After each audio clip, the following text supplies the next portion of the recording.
Hello there, very good evening and welcome to the news at 6 where we get you the day's top developing stories. Of course, today the prime focus is of that Supreme Court verdict on VK Sasikala and two others as well in the disproportionate assets case. We'll get you details of all of that coming in from Tamil Nadu. First, the headlines. Supreme Court upholds the conviction of AIADMK General Secretary Sasikala in the disproportionate assets case, orders her to serve out her 4-year jail sentence and pay a fine of 10 crore rupees.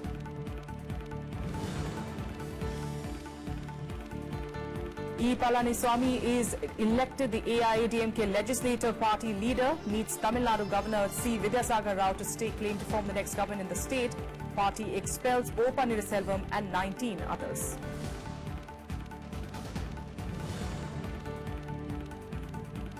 A militant and 3 security personnel are killed in an encounter in Kashmir's Bandipora district. 6 other security personnel and civilians suffer injuries.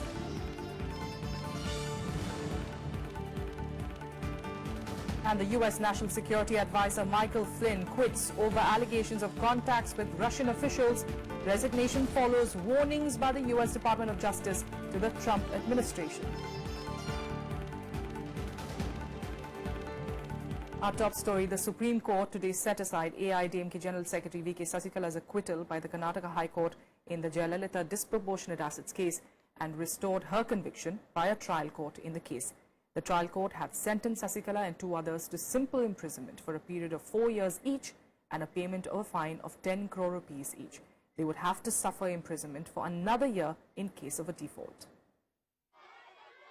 AIADMK General Secretary VK Sasikala's hopes of becoming the Tamil Nadu Chief Minister dashed by the Supreme Court.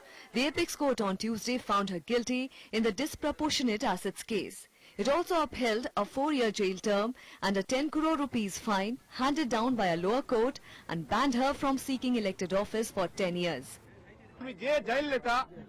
Then we and VK Sasikala, we and Sudhakaran and Ilavarasi, who were guilty of disproportionate assets, and the complaint was made by Subramanian, and judiciary had a very tough time with these master criminals, and it had taken 19 years to come to this day when the corruption in this country will be rooted out by the order of the Supreme Court. BJP leader Subramanian first filed the disproportionate assets case against the late Tamil Nadu Chief Minister J. Jayalalitha and her confidant Sasikala in 1996. The verdict, nearly 20 years later, triggered contrasting reactions from political parties. इसमें सिर्फ review के लिए मांग सकते हैं, वो तो इसी जज के पास जाएंगे. इस जजमेंट के बाद बेफजूल है और यदि इस जज के सामने दोबारा नहीं जाओगे तो फिर क्यूरेटिव 5 जज के सामने भी नहीं जा सकते हो. वो सब एक औपचारिकता है. मुझे नहीं लगता कि 4 साल से की सजा से बच सकते हैं. Already now, you know very well, case is there. We are going to appeal for that. There is appeal, definitely review petition will be there. We are going for appeal. The centre has no role to play. Governor will take a decision based on the situation there, and we don't want BJP has no interest to interfere, and we have no stakes also. Governor जिनकी भूमिका संदेह के घेरे में रही है, उनको फौरन विधानसभा का सत्र बुलाना चाहिए और AIADMK के सब पक्षों को अपनी अपना बहुमत साबित करने की अनुमति देनी चाहिए. Sasikala was ordered to turn herself into a court in Bengaluru that convicted both her and Jayalalitha in 2014. Both were jointly accused of owning over 60 crore worth assets, several bungalows, luxury cars, tea estates, 8 tons of silver, nearly 30 kilos of gold and thousands of saris which could not be accounted for through their salaries. Ravindra Shivran's report for Rajya Sabha TV. And the Supreme Court conviction delivered a devastating blow to VK Sasikala's chances of becoming the Tamil Nadu Chief Minister. And shortly after that court verdict that found the 61-year-old and 2 others guilty in the 21-year-old corruption case and asked Sasikala to surrender, the AIADMK elected E. Palaniswamy as the legislature party leader. It also expelled caretaker Chief Minister O. Paneerselvam and 19 others for anti-party activities. Soon after the Supreme Court verdict, the AIADMK sent out a tweet lauding Sasikala's friendship with the late Jayalalitha. The party said, and I quote, Whenever there had been burden for Amma, she had taken it on her. She is doing the same now also. Traitors have insulted Amma's soul. Amma will win, unquote. AIADMK General Secretary Sasikala also expelled Paneerselvam and 19 other party leaders from the primary membership. Paneerselvam, on the other hand, called upon the party legislators to bury the hatchet and unite for the welfare of the people. Sasikala will have to serve rest of her jail sentence of 3 years and 6 months, as she has already served almost 6 months in jail. The law says that conviction where the sentence is more than 2 years disqualifies a person from holding an elected office for 6 years. Veda Nilayam, the residence of late Chief Minister J. Lalita, where Sasikala continued to reside, witnessed several dejected faces today. The Supreme Court might have nixed her aspirations of becoming the Chief Minister of the state, but she propped up a new AIADMK chief. Many say that Sasikala may reassert herself after 4 years, which is not a very big gap in politics, and against a claim to Jayalalitha's legacy. Reporting from Chennai, with camera person Sudhanshu, I'm Kriti Mishra for Rajya Sabha Television. All right. In fact, our correspondents have been tracking developments not just in Tamil Nadu but also in the capital today with the verdict coming in. We've got Ravindra Shiran joining us from Delhi and also Kriti Mishra joining us on the phone line from Chennai. If I could come to you first, Ravindra Shiran, because that verdict is, of course, very crucial, something that's developed through the day. And we do understand that at the moment, of course, the Sasikala camp is going to ask for a review, but that's about the only option that it has legally. Yeah, that's right, Tracy. Review petition can be filed when the Supreme Court deliver a judgment, and a review petition will be taken over by the same bench which has delivered the judgment today. After the review petition will be disposed of, Sasikala and her two aides are still a chance to go through a curative petition, which will be again heard by the same two judges, and 3 more senior most judges of the court will be the part of the constitutional bench which will hear the curative petition. But the important thing is this case which was decided by the Karnataka High Court, and today the Supreme Court has overruled the Karnataka High Court and found that the decision which was given by the Karnataka High Court was illegal, and the initial decision which was given by the trial court was upheld by the Supreme Court, which says that Sasikala is a co-accused in this case, yes, along with Sudhakaran and one another accused, and she was found guilty by the trial court at that more than 1 decade back. But now today, when the Supreme Court has disposed of Sasikala's hopes to become the chief minister, has been dashed down today after this Supreme Court's judgment.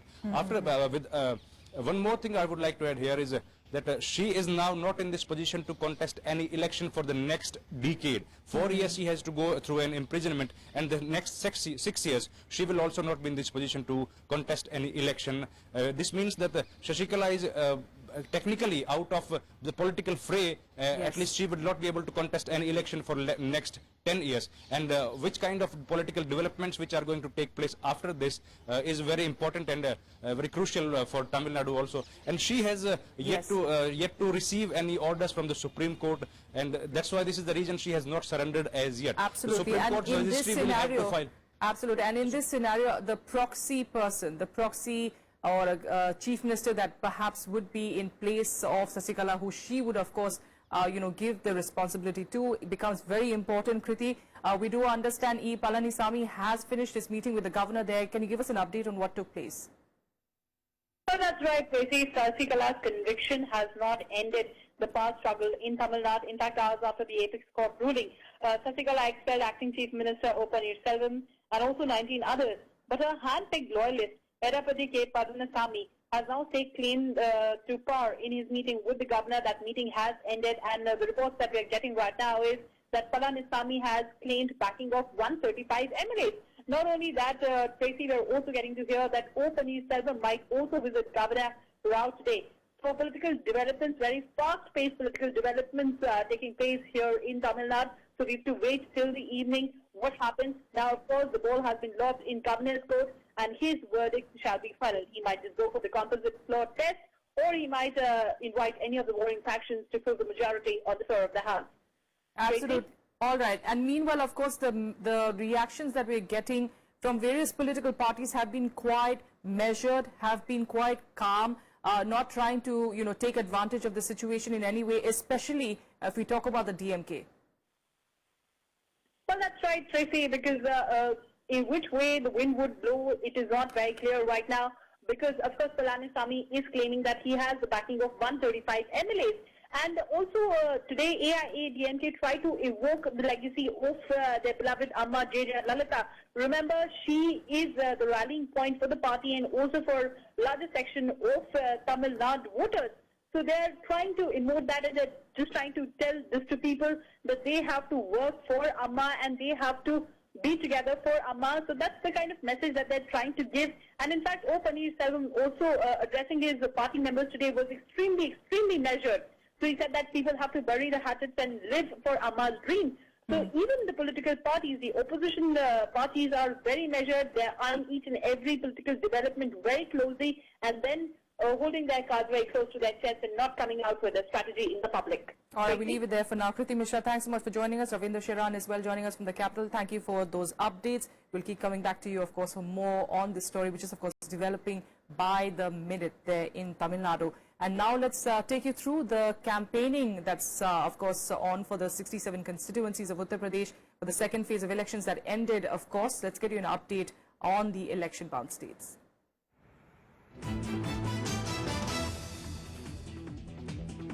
The stage is now all set for the polls that are to take place tomorrow, and we are talking, of course, of the second phase of the UP elections. The high-voltage campaigning saw the top brass of the main parties in fray, addressing a number of rallies, road shows and public meetings.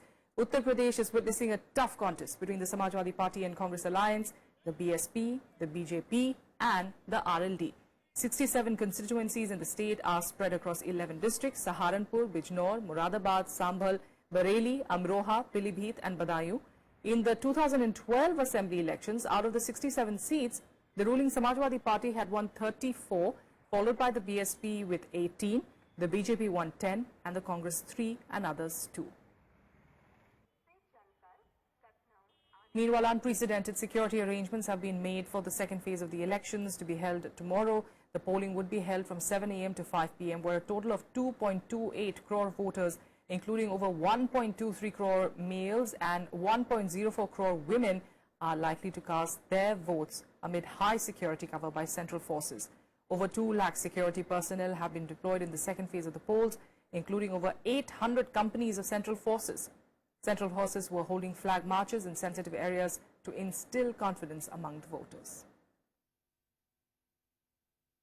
चुनाव की सारी तैयारियां हमारी पूरी हो गई हैं। बाहर से हमको केंद्रीय अर्धसैनिक बल 63 कंपनी मिली हुई है विधानसभा चुनाव कराने के लिए। इसके अलावा करीब 7,500 हमारे अन्य पुलिस बल अन्य जनपदों से प्राप्त हुए हैं। प्रत्येक विधानसभा में हम लोगों ने जो सेक्टर मोबाइल और जोनल मोबाइल बनी हुई है, उसके अलावा कुछ एक्स्ट्रा मोबाइल बनाया है जो हर 10 मिनट पर किसी न किसी सेंटर पर मौजूद होंगे और वो लगातार भ्रमण करते रहेंगे और अगर किसी तरह की कोई दिक्कत है उसको हम लोग उस मोबाइल के माध्यम से देखेंगे। All right, polling will also be held in Uttarakhand in a single phase tomorrow. The fight in Uttarakhand could be crucial this time, as there are about a dozen rebel candidates in the fray as independents. This could upset the calculations of Congress and the BJP, which have been traditionally the 2 main contenders for power in the hill state. 12 former Congress MLAs are also contesting this time as BJP candidates. Over 75 lakh voters will decide the fate of 628 candidates in 69 assembly seats. Nearly 20,000 security personnel have been deployed to ensure peaceful polling. Meanwhile, election for the Karnaprayag seat has been postponed following the death of a BSP candidate. It will now be held on the 9th of March. And our correspondent Navikram Singh took stock of the overall poll preparations and security arrangements in Udham Singh Nagar district of Uttarakhand. The state is going to polls, remember, tomorrow. Uttarakhand will go to polls tomorrow to elect new assembly. High voltage campaigning for 69 seats closed yesterday evening. Now final touch are being done by polling officers. Let's try to talk some polling officers. इस प्रकार चुनाव आयोग ने बहुत अच्छी तैयारियां की हैं और खासकर कर्मचारियों का विशेष ध्यान रखा है। ड्यूटी लगाते समय भी उनके उम्र का ख्याल रखा गया है। लोगों को ट्रेनिंग किस तरीके की? ट्रेनिंग बहुत अच्छी थी, 3-3 बार ट्रेनिंग हमको दी गई है और हर आदमी के लिए ये विशेष छूट रखी गई है। ईवीएम की ट्रेनिंग बहुत बढ़िया तरीके से बताई गई है, प्रैक्टिकल करा के एक एक आदमी से अलग अलग तरीके से दिखवा करके, और ये कहा गया कि अगर इसमें फिर भी कोई वो रह जाए तो नंबर्स दे दिए गए और उन नंबरों से संपर्क स्थापित किया। कहीं प्रपत्र भरने हैं, उन प्रपत्रों को भी हम बहुत सावधानी पूर्वक से भरे। अगर कहीं पर कोई दिक्कत है तो नंबर्स दिए गए हैं। You can see preparation have been made for February 15 election with nearly 20,000 security personnel deployed to conduct a fair polling and peaceful polling. With camera person Santosh Yadav, Navikram Singh, Rajya Sabha TV, Udham Singh Nagar. Meanwhile, canvassing for the third phase of the Uttar Pradesh elections, various political parties addressed multiple rallies in the state. Chief Minister Akhilesh Yadav addressed an election rally in Farrukhabad district, while BSP Supremo Mayawati addressed two gatherings in Kanpur and Lucknow to garner support for her party. Uttar Pradesh Chief Minister Akhilesh Yadav on Tuesday slammed Prime Minister Narendra Modi for failing to fulfill the party's promise of Achhe Din. Addressing a rally in Farrukhabad, Akhilesh also targeted the centre, saying that Mann Ki Baat itself was not enough and that the centre should work and deliver results. The Samajwadi Party president promised that youths in the state will get government jobs without trouble if the party was voted to power again. खूब सुनी हमने radio पर मन की बात, TV पे मन की बात, लेकिन अभी भी जनता नहीं जान पाई उनकी मन की बात। और हम तो कहते हैं सुनाते रहे मन की बात, काम की बात कब करोगे? अगर कोई काम किया हो तो बता दो। While Akhilesh held rallies at Chubramu, Kannauj and Hardoi, BSP Chief Mayawati addressed rallies in Kanpur and Lucknow. Clarifying that her party will not ally with BJP to form the government in UP, she slammed the BJP supporters for allegedly spreading such rumors. यदि हमारे लोगों की लापरवाही की वजह से, गुमराह होने की वजह से हमारे लोग थोड़ा चूक कर गए और हम किनारे पर आकर रह गए और हमको एब्सोल्यूट मेजॉरिटी नहीं मिली, तो भी बीएसपी विपक्ष में तो बैठना पसंद करेगी, लेकिन बीजेपी की मदद से सरकार बनाना कतई भी पसंद नहीं करेगी. Mayawati also took on the Samajwadi Party, claiming that the law and order had completely collapsed in Uttar Pradesh. She said the Dadri case and Mathura incidents were the worst examples. Mayawati also asked the people to help the BSP gain an absolute majority in these elections. Bureau Report, Rajya Sabha Television. Now, a delegation of the AIADMK party leaders today met the Chief Election Commissioner and sought an inquiry over the alleged breach of security of EVMs at strong rooms in Punjab, where polling was held on the 4th of February. The delegation, led by Delhi Deputy Chief Ministers Manish Sisodia, submitted a memorandum alleging multiple instances of breach in EVM safety in the state. Alleging that EVMs were moved out of a strong room in Patiala, Sisodia termed it as an absolute violation of EC norms. AAP leader Raghav Chadha also alleged that in some districts, EVMs are kept in schools where there was regular movement of teachers. On Monday, Delhi Chief Minister Arvind Kejriwal accused officials in Punjab of trying to move EVMs from a strong room in Punjab. However, officials denied the charge.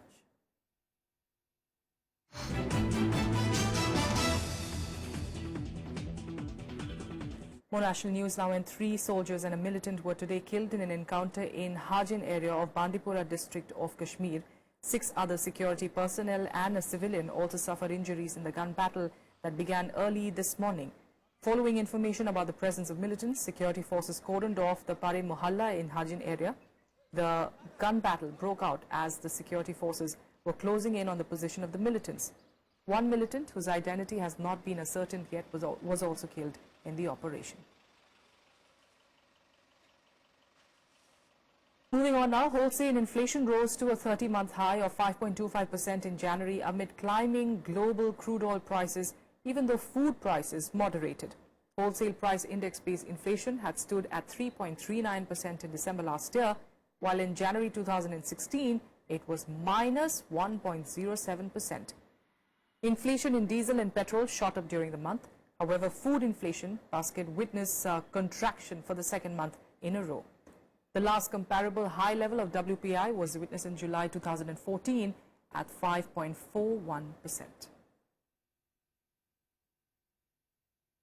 Terming triple talaq as a serious human rights issue, the Supreme Court today said that it will not hear the issue of the Uniform Civil Code along with it.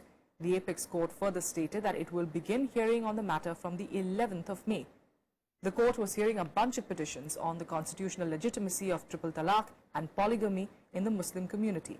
The apex court refused to deal with the question whether divorce under Muslim law needs to be supervised by courts as it falls under the legislative domain.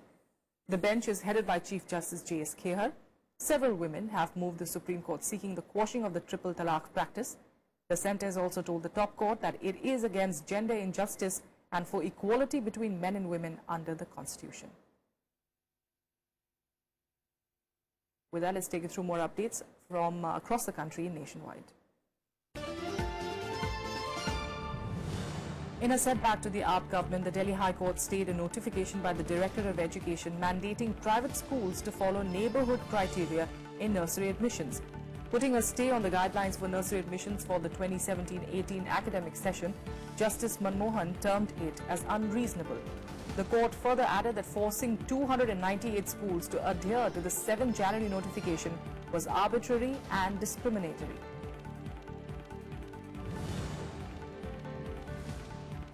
The Supreme Court today clarified that people are not obliged to stand up when the national anthem is being played as an in part of a film or a documentary.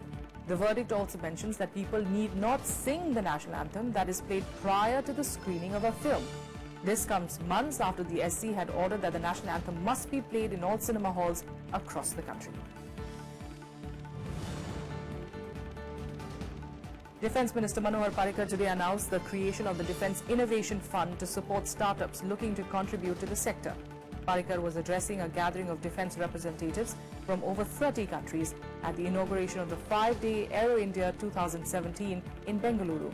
He added that the defence public sector undertaking and ordnance factories had been given strict targets to increase their outsourcing and vendor development in the country. With a quick break here, up next we're getting you international news.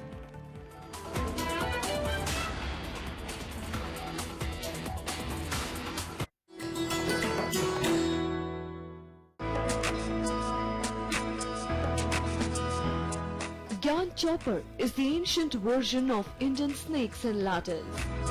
This intriguing game was popular among the old, the young and the rulers as well. The chopper has its origin in the Jain philosophy. It tells the story of virtue, symbolized by the ladders, rewarded, while the vices shown by the snakes are punished. Each square, in turn, also narrates a message of wisdom.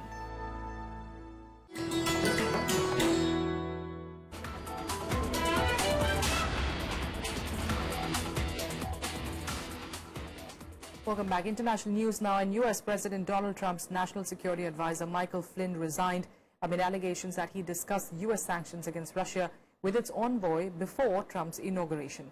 Flynn is said to have misled officials about his call with Russia's ambassador before his own appointment. Meanwhile, Donald Trump held talks with the Canadian Prime Minister Justin Trudeau on Monday. U.S. National Security Advisor Michael Flynn resigned on late Monday night over allegations of his contacts with Russian officials before Donald Trump took office. Flynn's resignation followed reports that the Department of Justice warned the Trump administration weeks ago that such communications could leave him in a compromised position. Flynn is said to have misled officials about his call with Russia's ambassador before his own appointment. Retired General Keith Kellogg, who has been the Chief of Staff at the National Security Council, has been named as Acting National Security Advisor. Russia, however, refused to comment on the controversy, saying it was an internal matter of the U.S. Meanwhile, U.S. President Donald Trump met Canadian Prime Minister in Washington on Monday as both leaders pledged to improve ties and work together in the field of trade and common economic goals. So our relationship with Canada is outstanding, and we're going to work together to make it even better. And as far as the southern border is concerned, we're going to get that worked out. We're going to make it fair, but we are going to make it so that everybody is happy. Canadians are rightly aware of the fact that much of our economy depends on good working relationships with the United States, good integration with the American economy, and the fact is millions of good jobs on both sides of the border depend on the smooth and easy flow of goods and services and people back and forth across our border. The two leaders, however, had a difference of opinion on Trump's travel ban on nationals of 7 Islamic majority nations. I'm just doing what I said I would do when we're won by a very, very large electoral college vote. And I knew that was going to happen. I knew this is what people were wanting, and that wasn't the only reason. That wasn't my only thing that we did so well on, but that was something that was very important. Continue to pursue our policies of openness towards immigration and refugees without compromising security. And part of the reason we've been successful in doing that over the past year, welcoming close to 40,000 Syrian refugees, is because we have been coordinating with our allies, the United States and around the world, to demonstrate that security comes very seriously to us, and that's something that Trudeau is the third foreign leader to visit the US president since he took office on January 20th. Trump had met Britain's Theresa May and Japan's Shinzo Abe earlier this month. Bureau Report, Rajya Sabha TV. And now let's get you more international news updates in Global Buzz. Residents of Lahore were shocked on Monday night after an explosion near the Punjab Assembly which killed at least 13 people and wounded 83. The government have declared a day of mourning which was observed across the province to express solidarity with the victims.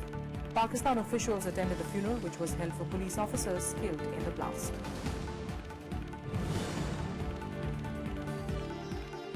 The death toll from a tour bus crash in Taipei in Taiwan rose to 33 on Tuesday. The bus was carrying 44 people, including the driver. The tour bus overturned on a highway near Taipei in Taiwan on late Monday night. Local media reports said that the vehicle veered off the roadway as it headed towards a curve, while some suspect that the bus flipped due to speeding.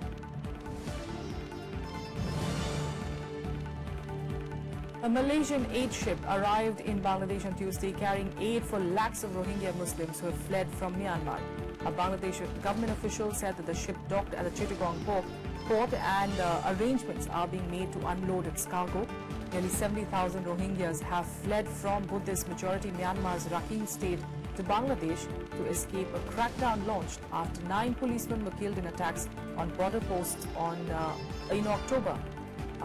That, of course, Myanmar blamed on Rohingya militants. That's all we have for you on the news at 6. Thanks for joining us.